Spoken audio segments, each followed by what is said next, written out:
Meta AI is the personal AI to help you with whatever you need. Plus, it meets you where you are. Not only is Meta AI now an app, but it's also on the apps you already know and love: Facebook, Instagram, WhatsApp, and Messenger. Plus the Ray-Ban Meta glasses. It's easy to access wherever you are. So whether you're talking or texting, Meta AI is convenient to use throughout your day.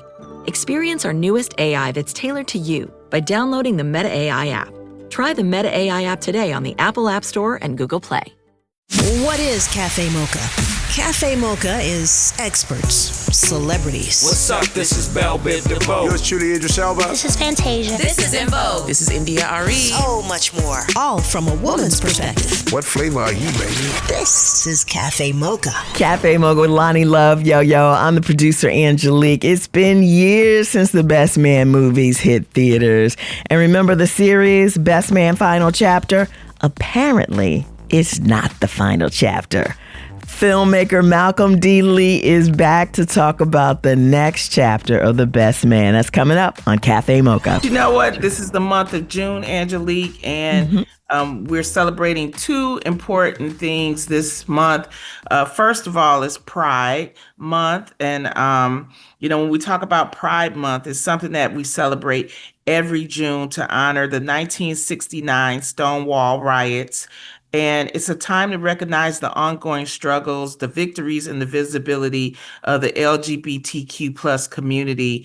And we here at Cafe Mocha are a strong ally when it comes to being an ally to the LGBTQ plus community. I actually did a World Pride event in Washington, D.C. on June 1st. Okay. And it was a wonderful event. It was sponsored by the DC Public Library and World Pride. And they had Jessica Betts, who is Niecy Nash's wife, performing. And they had spoken word. They had Frenchie Davis, the singer from The Voice and American Idol there. And it was just a good way to kick off Pride. And that is one of the reasons why they do have a month to celebrate Pride. There are things that you can do if you are an ally. You can educate yourself on LGBTQ plus history. There are a lot of different events that they have. You can watch documentaries, support the LGBTQ plus businesses and the creators, buy from them, and share their work on social media. Attend a Pride event.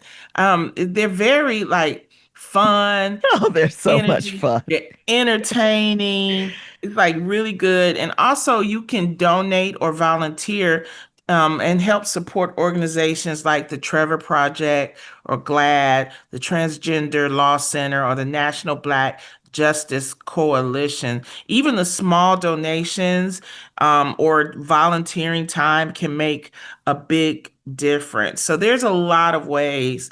And most importantly, I think, Angelique, it's important that people listen more than they speak. Yeah. I think this is a great time to listen to real stories from the queer community and, from your work, your friends and coworkers. If they're part of the LGBTQ community, listen a lot more and, help them to understand and celebrate. And, the celebration just isn't in June, but this is one where it's just a big focus. So we here at Cafe Mocha welcome everyone and say, let's have a happy Pride Month. Up next, he brought us films like Roscoe Jenkins, Girls Trip, and of course, the Best Man movies. Malcolm D is next. It's Cafe Mocha with Lonnie Love, Angelique, and Yo-Yo on the line. He is a powerhouse director, producer, and writer behind hits like the Best Man franchise, Girls Trip, Space Jam, A New Legacy, and more. And you know what? We just love having him check in with us on Cafe Mocha. It's Malcolm D. Hello, Malcolm. Hello. Good day. How are you? We're great. We're great. The last time, we had you on here, you said that the final chapters of The Best Man will probably be the last of the Best Man movies. So instead of a new film, you've written a wonderful book titled The Best Man Unfinished Business, a novel continuation of your film series. What made you want to do a book? Well, okay. Let me say this. I did say that that was it, and I thought that it was. I felt like I didn't do everything I wanted to do with the final series, so I said, well, let me see if I can continue this, in this form and try this form of storytelling. And so I approached Crown Publishing and Storehouse Voices, and they said, yeah, let's do it. So, I pitched them a three-book series and, teamed up with Jane Allen and decided, I'm going to keep talking about these characters and doing it in a way that it's a longer form and a more intimate form than we've got to experience thus far. But I wonder, writing a film or TV script is totally different than a novel. I mean, you can rely in TV and film, you can rely on the pictures, the sound, the music, facial expressions, but novels are totally different. What was it like doing that transition? It was kind of freeing, to tell you the truth. It's an opportunity to, be, much more long form about the storytelling. And yes, you're absolutely right. Music, the visual, the costumes, the setting are all things that movies do, so beautifully. But what books can do is also give you a visual, give you a smell, give you tastes, get you inside the brain of the characters. You get to know these characters that you think that you think that you've followed over the past 2+ decades, and now you're going to get an opportunity to get inside their heads in a way that you haven't before. And also doing this form of writing allows you to tell the story in many different places. This thing takes place in New York, in Los Angeles, in Chicago, and it takes place in Accra, Ghana. Accra is the capital of Ghana. Okay. She ain't been nowhere. I ain't been nowhere. I got one stamp in my passport to Toronto. And that's Kentucky. That's where she... well, I hear you. Well, you know what? This will allow you to travel. This book will allow you to travel to that place. Wow. And so that's, one of the things about it that, was a new challenge and also, again, quite freeing and in a way that, I don't have to worry about budgets or or studio executive thoughts or the actors wanting to change dialogue or whatever. This is what it needs to be. More with Malcolm D. Lee coming up. At some point, we need to get some details on Girls Trip too.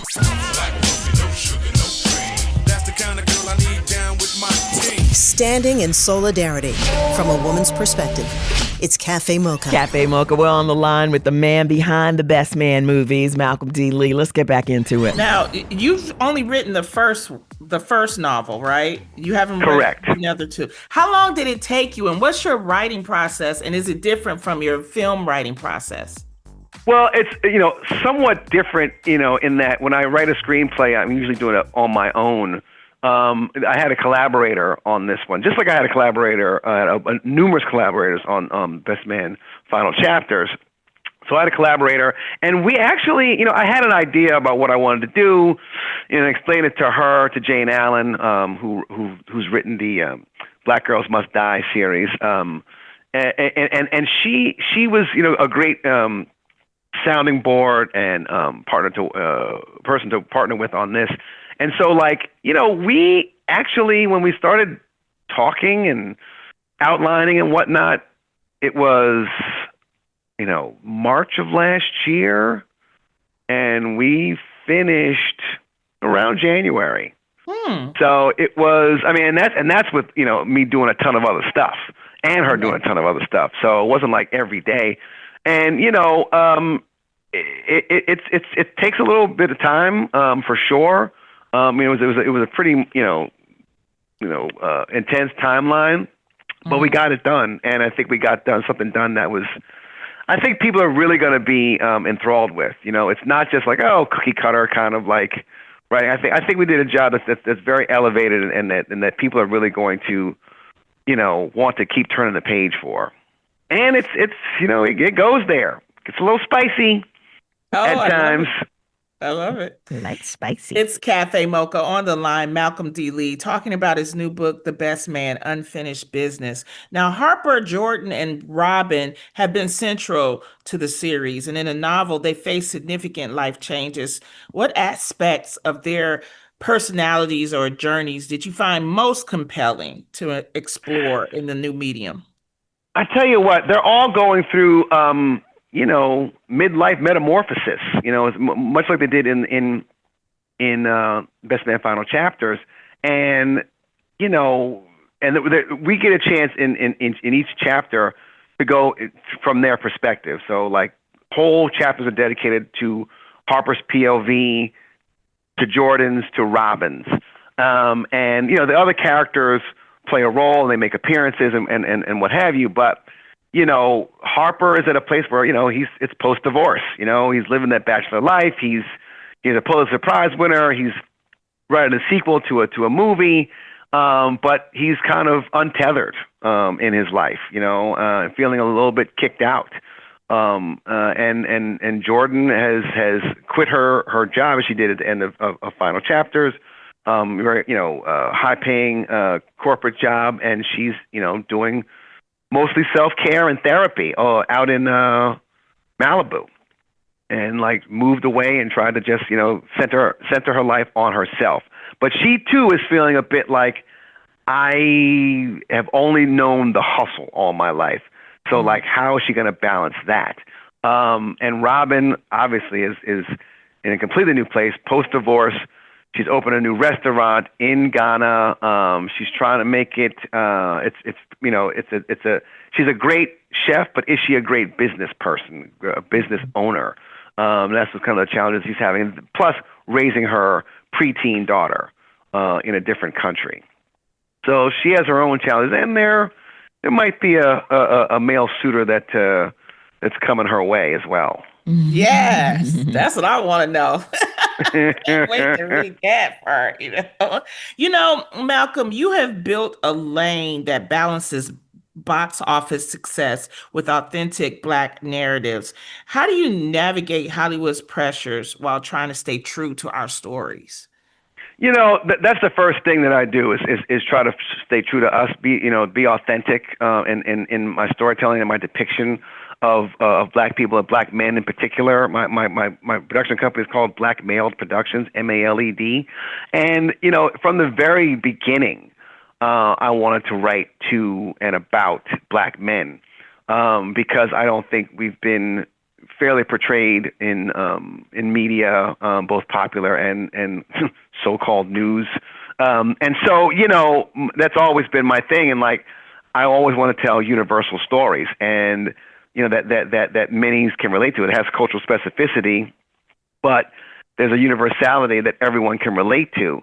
Whether you go from The First Best Man to, Space Jam, there's always something that Americans can latch on to. And so I think, it taps into first our voice and our experiences, and then that broadens out from there. Because, if we like it, then it's going to be dope. Mm-hmm. But I wonder, your First Best Man came out in the 90s, and the 90s was all about, boys in the hood type movies, shoot 'em up movies. So how did you even convince Hollywood that this, romantic comedy / drama had any value at all? It's interesting. The community was ready for it. I think, movies like Love Jones, movies like Soul Food, were demonstrated to the studios that, that Black people wanted more than just, shoot 'em up, stories and pathology and, slave narratives and hood narratives. And so, in fact, I waited until Soul Food came out and became a hit before I hit the studios with The Best Man. In fact, I timed it to be that way, to say, okay, if this movie does well, this movie that's centered around 3 Black women, Vivica Fox, Nia Long, Vanessa Williams, that Babyface was producing, it could possibly be a hit movie. And if, even though I wasn't trying to make the next Soul Food, they could see, this group of friends being very relatable. And fortunately, the studios did see that. The acting community was ready for it. And, it didn't cost them a lot of money. This movie was made for under $10 million. And, it was one of those things that, the other thing that helped was that wedding movies were very popular at that time. Whether you look at Muriel's Wedding, My Best Friend's Wedding, on and so, these were very popular movies. There hadn't been a black wedding movie to date. So I wanted to capitalize on that popularity as well. Because, hey, black people like to get the whole wedding experience as well. So, and it's funny, I wasn't even trying to attract women to go see this movie. I was aiming squarely at dudes. But, the women came along, and I was very happy that they did. They said if the men are there, the women are going to be right behind them. I think the women led the men to the theater on that one, too, though. Probably. As per usual. It's Cafe Mocha on the line, director and producer Malcolm D. Lee, talking about his new book, The Best Man, Unfinished Business. Also, Mr. Lee, please tell me you're in pre-production for Girls Trip 2? Whoop, whoop. Well, we're not in pre-production, but we are in deep development, and we are very hopeful to be shooting soon. I will take that. I think it's time for the Flossy Posse to come back. Yes, it's time, and black women are having a moment right now where it's just like, hey, what else can we do? To save the country again and then also save ourselves.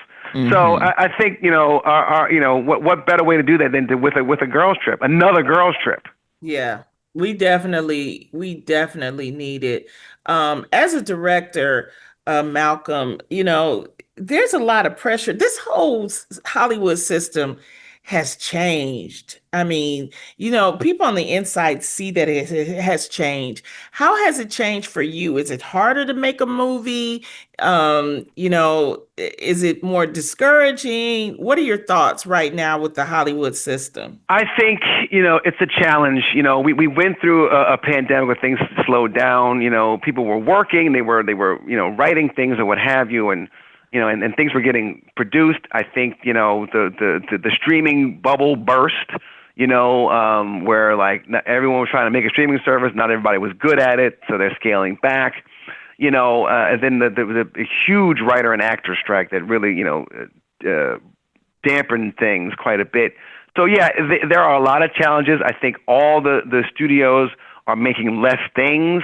They are also very gun shy because there were so many choices out there, and not everybody's watching everything, and there's no way they possibly can. So they are definitely shrinking. It's contracting. And so, I'm trying to, bob when I got to weave and weave when I got to bob, and, try to stay in the business as a producer, as a writer, as a director. In fact, I just finished shooting a thriller with Universal Pictures and Blumhouse. Yes. Yeah. I mean, it's my first foray, and I've been wanting to branch out from comedy anyway. So here's a good opportunity to still stay theatricals, because most times thrillers and horror movies are in the theater. People still want to be have that communal experience of being scared together. I'm hoping that they'll want to come back to the theater to see comedy in that way as well. So you just gotta kind of just navigate the system. I can't say that it's any worse or any better than it was when I first started, midway through my career, whatever. There's always been ebbs and flows, throughout the career that I've had. So I can't say that this is a more worrisome time than others for me personally. Fortunately, I'm able to write stuff. I'm able to direct. I'll knock on wood. I don't want to say I'll always find work, but you also have to diversify. That's why I'm getting into writing novels. I'm also I don't know if you've seen the news. Also, me and three of the fellows from The Best Man are promoting, and we bought a liquor brand called Sable. Okay. Sable? And so we're Sable Bourbon. You got to get on it. You're gonna love it. Will. I love brown liquor, so yeah, I got you. It is. You will love Sable. Okay. I'm gonna look on out for it, but Go look up sable.com and get yourself a bottle. I will definitely get myself a bottle. And congratulations. I had saw on Deadline about your thriller. Yeah. Is this going to star Chloe Bailey, Lynn Whitfield, and you are directing? I'm just so excited about that. So, well, I hope you'll feel that way. I'm excited too. I'm excited to show it to the world. I mean, I'm in the editing process now, and it's a good little movie. I'm happy with it. I think it's got a lot of twists and turns, and hopefully it keeps people guessing. Blumhouse does the best horror movies / thriller movies. Is it a scary movie? Is it just a thriller? How would you describe it? I would say it's a thriller. It's a bit of a coming of age and a little bit of a love story. I know I talked about spicy with the book. This movie's quite spicy. Love it. I love it. It's what we call an erotic thriller. Oh, right. We like that. Yeah, Angelique like that. Angelique like erotic freak. Anything erotic.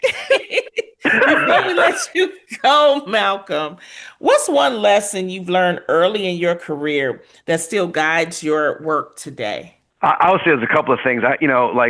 Keep working. Don't take a break. I mean, you could take a break, and you should. Take a break to spend time with family and and check in at home and live real life. But I don't say no to nothing nowadays. I'm just like, don't say no. But more importantly, keep working. Don't say. I've said no to a few things where I've been like, hey, unless I'm going to write and direct it, I'm not going to even write it. Just stay in the game, stay significant. It's a very much what have you done for me lately type of industry. And so always, make sure that you are, busy and, feeling, and make sure that other people know that you're busy, because the more you're busy, the more they'll want you. The name of the book is called The Best Man, Unfinished Business. It will be released July the 1st. Make sure to pick up a copy. We have been talking to Malcolm D. Lee, now author, published author. How about that? I'm excited for you guys to read it. I think you're gonna have if you like the Best Man movies and the Best Man franchise, you will love this book. Even if you don't like to read, and if you don't like to read, get an audio book. You'll love hearing it. Hey. I love it. Thank you so much for your time, Malcolm. We appreciate you so much. My pleasure. Thanks for having me on. Bye-bye. On the way, we love to Aslavita Alizé Jenkins.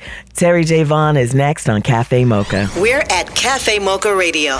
Socially savvy on Facebook, Instagram, and Twitter. Serving up more Cafe Mocha on the way.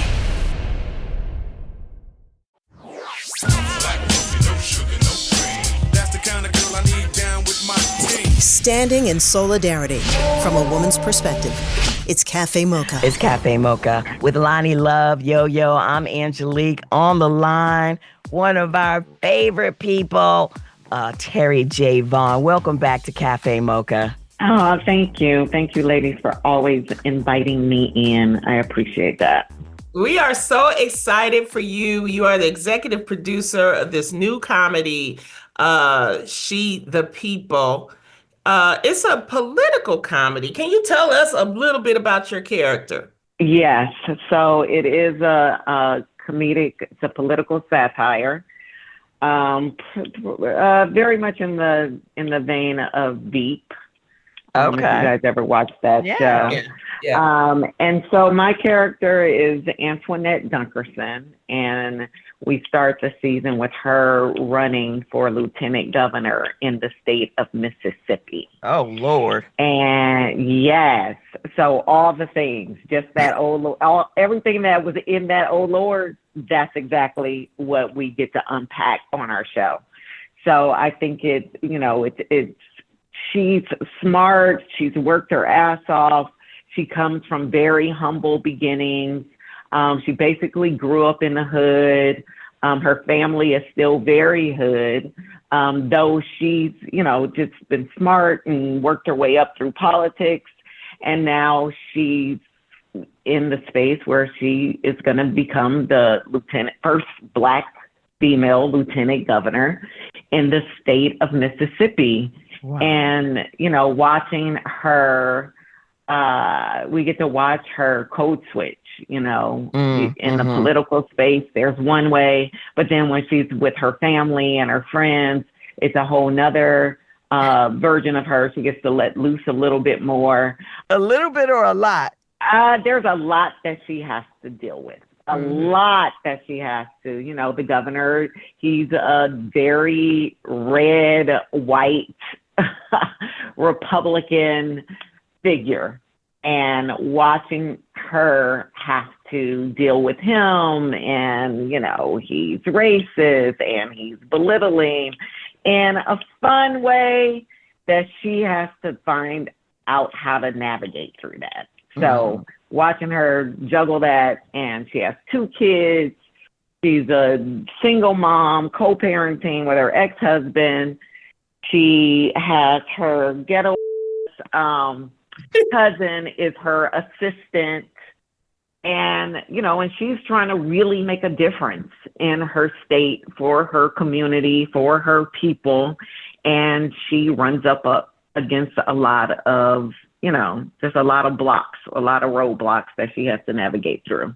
I love it. She the People is the second series under Tyler Perry's multi-year First Look creative partnership with Netflix, which he's writing, producing, and directing films and faith-based features.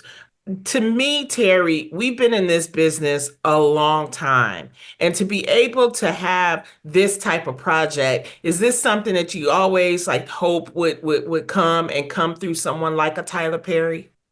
Yeah, well, this is a project. So I've always wanted to have my own television series.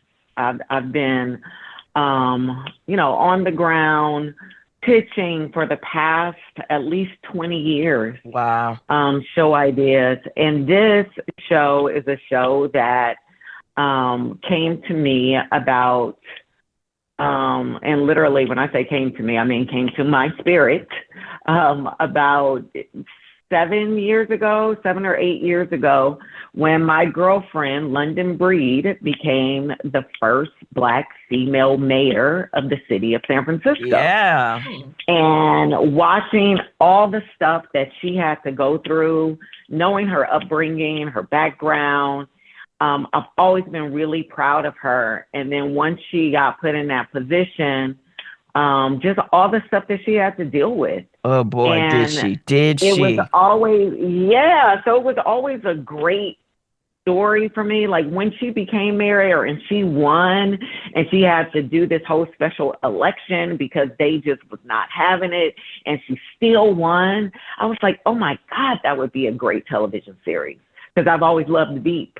And I was like, that would be so good. This Black girl from the hood, she works her way up, she's in politics, and she becomes the mayor of this great city.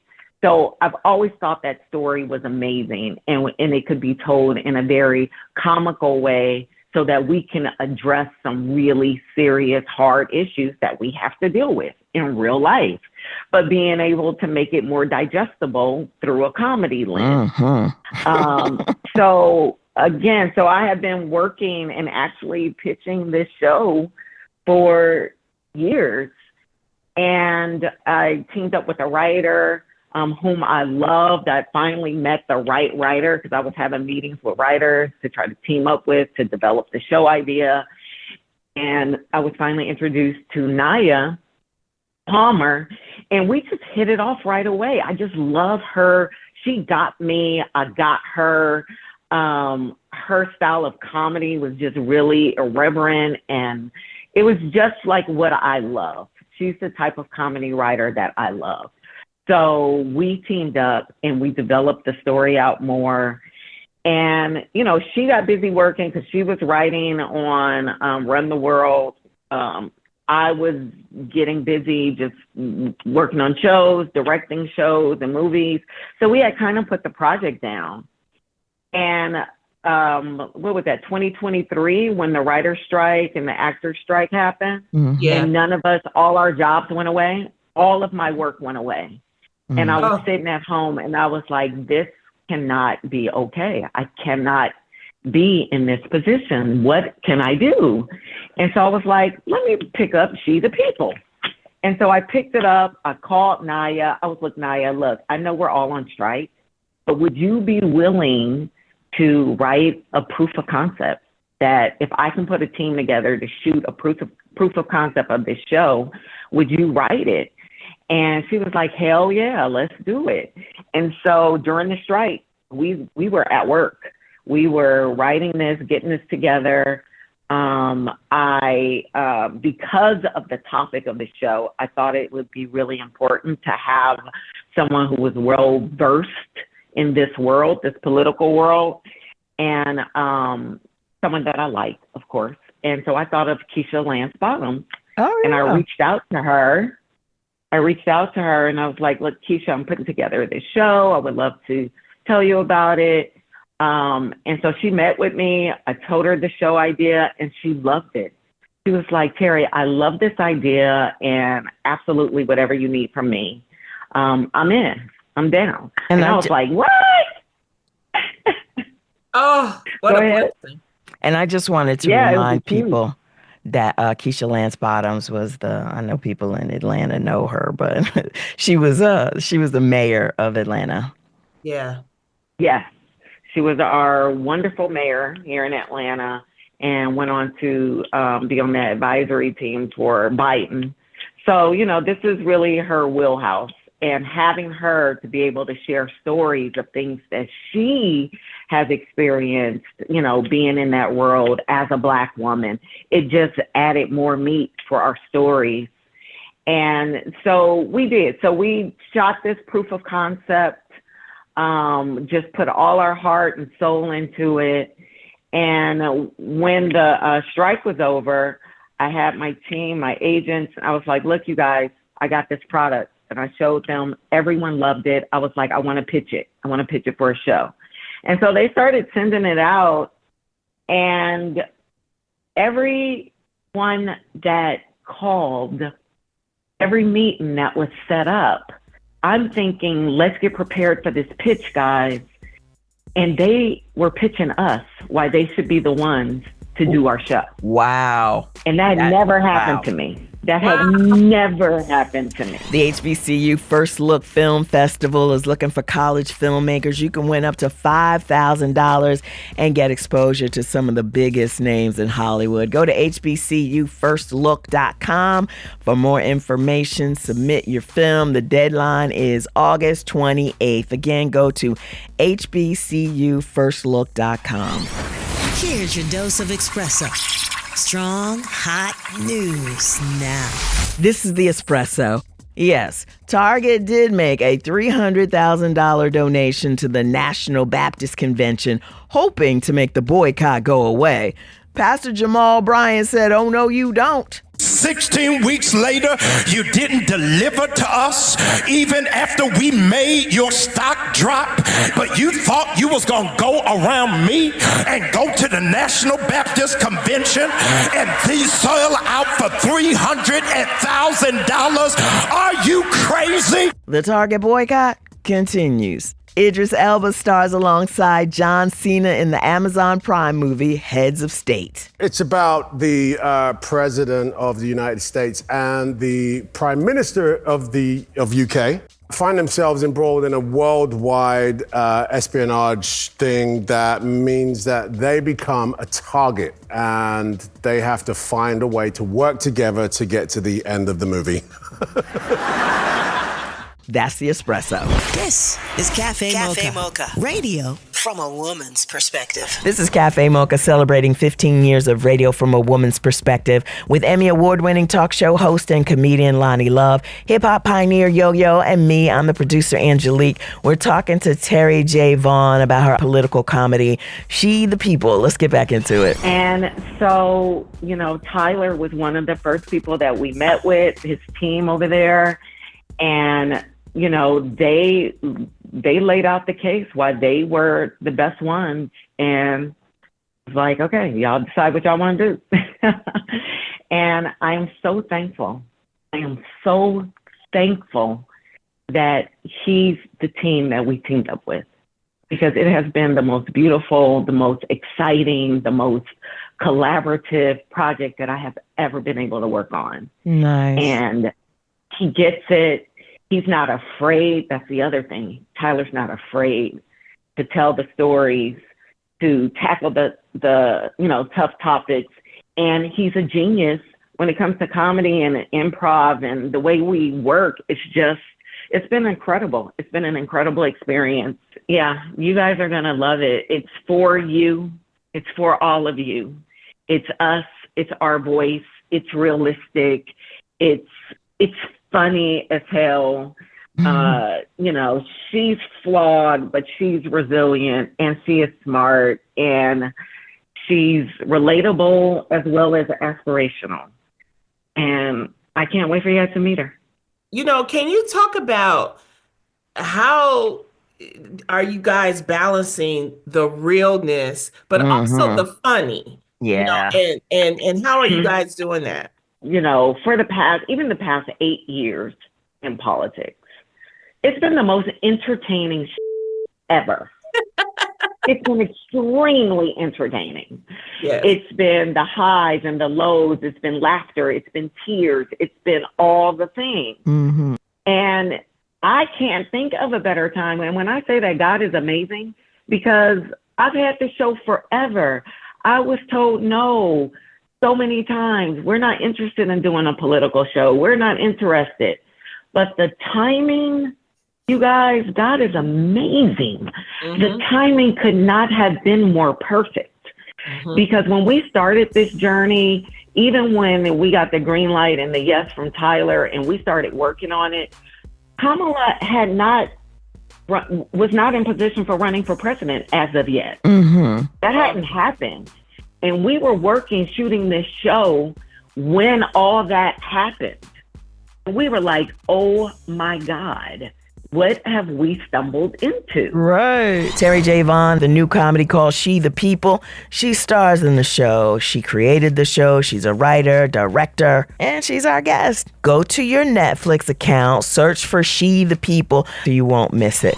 Want a little more of our flavor? Stay right there. It's Cafe Mocha. This is Cafe Mocha, celebrating 15 years of radio from a woman's perspective with Emmy Award-winning talk show host and comedian Lonnie Love, hip-hop pioneer Yo-Yo, and me, I'm the producer Angelique. We're talking to Terry J. Vaughn about her political comedy, She the People. Let's get back into it.